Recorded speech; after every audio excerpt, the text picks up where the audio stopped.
661 number حدیث۔ قرآن میں عورت کو کہیں بھی ناقص العقل نہیں بولا گیا۔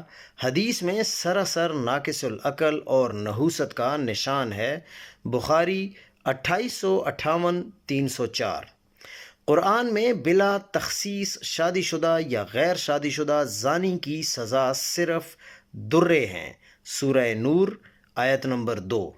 روایت نے قرآن کو پس پشت ڈال کر سنگساری کو اسلامی قانون کا حصہ بنا ڈالا۔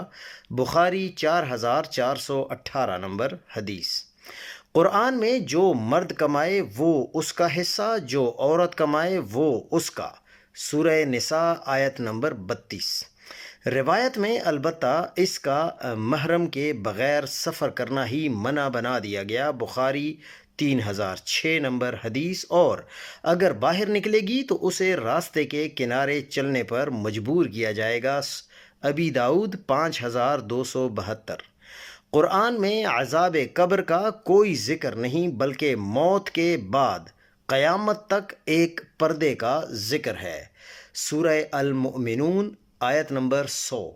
روایت میں عذاب قبر ایمان کا حصہ ہے۔ بخاری 1377 نمبر حدیث۔ قرآن میں کتے کا ذکر اللہ کے برگزیدہ بندوں کے ساتھ کیا گیا ہے۔ سورۃ الکہف 22 نمبر آیت۔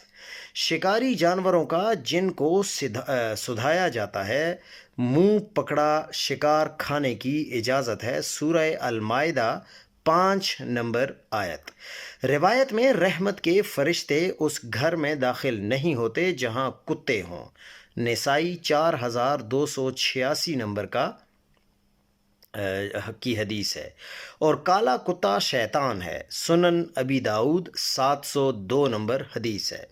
قرآن میں عورت کی حکمرانی کا ذکر ہے، جو ایک ایسی قوم کی حکمران تھی جس کے پاس ہر چیز تھی۔ سورہ نمل 34 نمبر آیت۔ روایت کہتی ہے کہ اس قوم نے فلاح نہ پائی جس پر عورت حکمران ہو۔ بخاری 4425 نمبر حدیث۔ قرآن کے مطابق قیامت والے دن کوئی بوجھ اٹھانے والا کسی دوسرے کا بوجھ نہیں اٹھائے گا۔ سورہ الانعام 164 نمبر آیت۔ حدیث میں ہے قیامت کے دن اللہ تعالیٰ ہر مسلمان کے سامنے ایک یہودی یا نصرانی کو پیش کر کے فرمائیں گے کہ تمہارے بدلے یہ آگ میں جائے گا۔ مسلم 7011 نمبر حدیث۔ قرآن میں ہوا کا آدم کو بہکانے کا کوئی ذکر نہیں، بلکہ سرے سے کوئی نام ہی نہیں۔ حدیث میں اما ہوا